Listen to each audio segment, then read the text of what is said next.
Gionee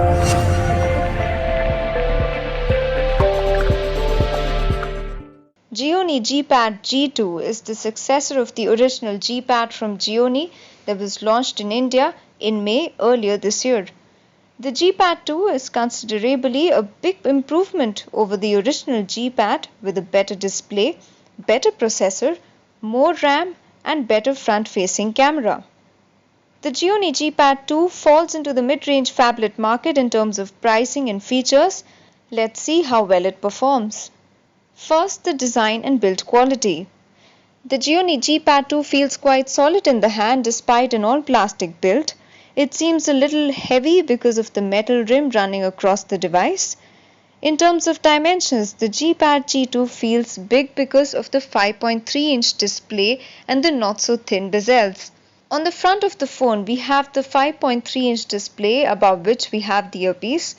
To the left of the earpiece, we have ambient and proximity sensor placed one above the other, giving it a different look. To the right of the earpiece, we have 2-megapixel front camera. The phone also has a magnetic compass. Below the display, we have the capacitive touch keys from home, menu and back, which are backlit. The microphone is present along the bottom edge. The positioning of the keys is different from the other phones with the volume rocker on the right side. The micro USB slot is at the bottom of the phone. On the left side, we have the power lock key. On the top, there is the 3.5mm audio jack. Moving to the back of the phone, we find a very glossy back which is prone to fingerprints. There is the 8MP camera along with LED flash at the top left position and the speaker grill is present at the bottom right position. Once the battery cover is removed, we find a huge 3000 mAh battery above which there is a micro SIM and a regular SIM card slot next to each other. Removing the micro SIM is a bit difficult. Maybe that is why they've given a SIM ejection tool with the box. The hot swappable micro SD card slot is present at the top right corner. Overall, the design feels a little played out and the reverse positioning of keys makes it a little confusing to use at first. Otherwise, the build quality is solid and the phone is quite sturdy. Let's now talk about the display. The Gionee G-Pad G2 comes with 5.3-inch QHD screen, thereby having a pixel density of 207 ppi, which is slightly on the lesser side. The display has a 5-point multi-touch, which is very good for the price. In terms of viewing angles, the display isn't up to the mark. Contrast begins to fade and we see a lot of whites. The brightness isn't very high either. The positive thing about the display is that the colors are true. Overall, considering the pixel density, viewing angles, brightness, color reproduction, the display on G-Pad G2 is average. Now the hardware and performance. Like most of the budget phablets in the price range, the Gionee G-Pad G2 is powered by a 1.2 GHz quad-core processor from MediaTek. The MT6589 has 1 GB of RAM and the graphics are taken care by PAR VR SGX 544 GPU. Out of the 1 GB RAM, 976 MB is usable when the device is idle, about 635 MB is free. The G-Pad G2 comes with 4 GB internal storage, out of which about 1 GB is allocated for apps and remaining 1.74 GB is user accessible. There is also micro SD slot and the phone comes preloaded with the 16 GB micro SD card. You can choose the preferred install location and also move apps to external SD. In terms of performance, the device is not as smooth as we would have expected it to be. When you make your way through the default launcher, there is noticeable lag, which can be annoying at times. There is a small delay in opening apps and switching between them too. The Gionee G-Pad G2 comes with an 8-megapixel rear camera with LED flash and a 2MP front-facing camera. Both the cameras can record 720p HD videos, and sadly there is no 1080 pixel video recording. The camera application is very minimal with just the basic features. On the left of the user interface, we have 3 shooting modes, that is normal, HDR and face beauty. The HDR enhances the contrast and brightness of an image while face beauty smoothens out the skin in images. On the right side of the viewfinder, we have the flash toggle and front-back camera toggle. To the right of it, we have the shortcut to the photos taken.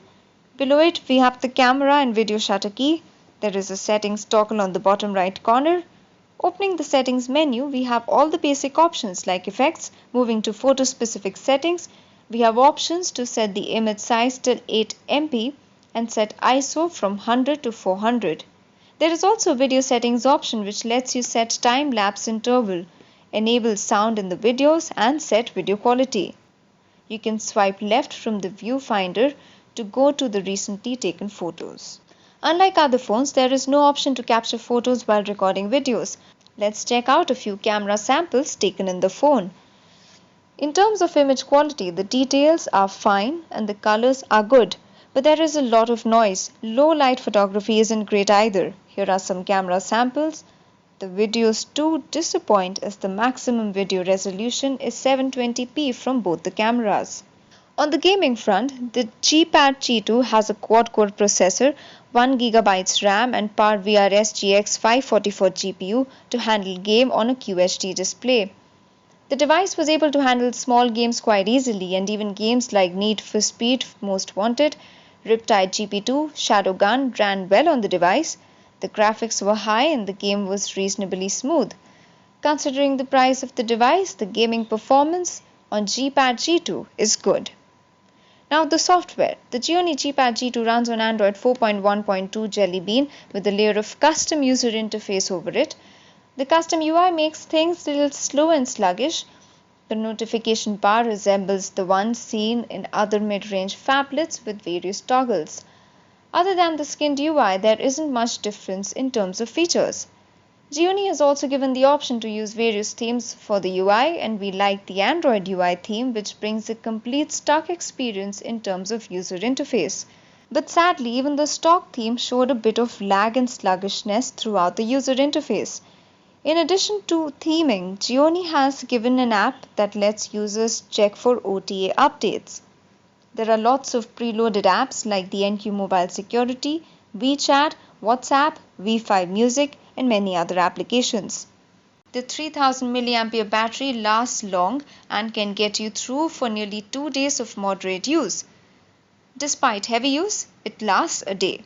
Being a mid-range smartphone, it comes with a wide range of connectivity features like 3G, Wi-Fi, Bluetooth, GPS, and micro USB. It has dual SIM support as well. Phone Arena's conclusion: the Gionee G-Pad G2 is a mid-range phablet with very good specifications, but the sluggish software implementation pulls it back. For its current price tag of about 12,500 rupees, we are more than satisfied with the hardware, but we expect more smooth and stable user interface and UX. Listed here are the pros and cons of the device. For the complete review, check the link below and hit the like and subscribe button for more videos like these.